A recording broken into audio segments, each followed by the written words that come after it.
Next நம்ம பார்க்க போகிறது A machinist is making engine parts with axle diameters of 0.7 inch.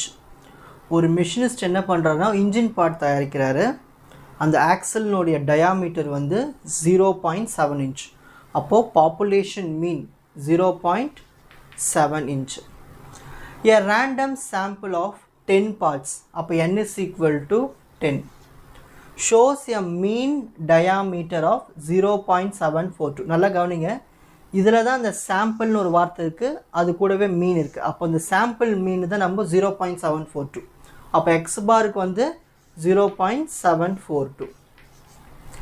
ஓகேங்களா. Next, with a standard deviation 0.04, standard deviation 0.04.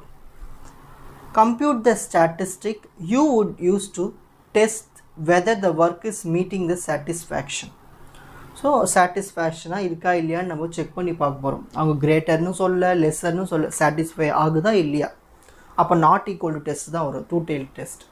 Alpha equal to உங்களுக்கு test பண்ண value கொடுத்துருக்காங்கன்னா, கொடுக்கலன்னா 0.025 எடுத்துக்குங்க.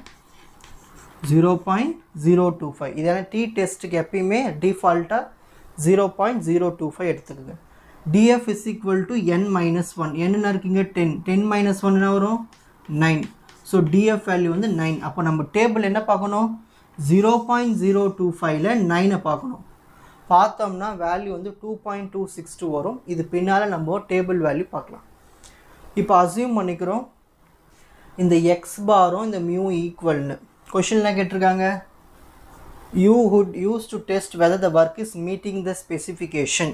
அப்படின்னா என்னதுன்னா அவங்க எதிர்பார்த்தது இருக்குமா இல்லையா அதுதான். ஓகேங்களா. அப்போனா அது நாட் ஈக்குவல் டு டெஸ்ட் தான் வரும் ஆல்டர்னேட்டில். So two tailed test. இது என்ன டெஸ்ட் வேணால் இருக்கட்டும், ஆனால் நமக்கு டேபிள் வேல்யூ வச்சு தான் நம்ம சொல்ல போகிறோம். Step 3, calculated t is equal to, ஏதாவது t டெஸ்ட்னால் அதுக்கு formula t is equal to sample mean minus population mean divided by standard deviation by square root of sample size minus 1. சரி, t is equal to x bar எவ்வளோ இருக்குது 0.742 minus mu எவ்வளோ இருக்குது 0.7 by s எவ்வளோ இருக்குது standard deviation 0.04 divided by square root of n minus 1. n minus 1 கண்டுபிடிச்சி வச்சிட்டோம் 9, ஸ்ட்ரைட்டாக எழுதிக்கலாம். இது சால்வ் பண்ணால் problem over. 0.742 minus 0.7, 0.042 by 0.04 root 9 என்ன வரும் 3 வரும். இப்போ இது ரெண்டுத்தையும் டிவைட் பண்ணிடுவோம். 0.04 divided by 3, 0.013 வருது. 0.013. therefore t is equal to, இப்போ இது ரெண்டுத்தையும் டிவைட் பண்ணிட்டா நம்மளுக்கு சொல்யூஷன் கிடச்சிடும். 0.042 divided by 0.013, 3.23. t வேல்யூ வந்து நமக்கு கிடைச்சது 3.23. இப்போ நல்லா கவனிங்க, இப்போது கொஷினில் எவ்வளோ ஆல்ஃபா கொடுத்துருக்காங்க கொடுக்கல, ஆனால் நம்ம டிஃபால்ட்டாக 0.025 எடுத்துக்கிட்டோம். நெக்ஸ்ட் df எவ்வளோ கிடச்சிருக்கு 9. அப்போது டேபிள் டி டேபிளில் 0.025ல் 9க்கு என்ன வேல்யூ இருக்குன்னா 2.262 இருக்குது. ஓகேங்களா.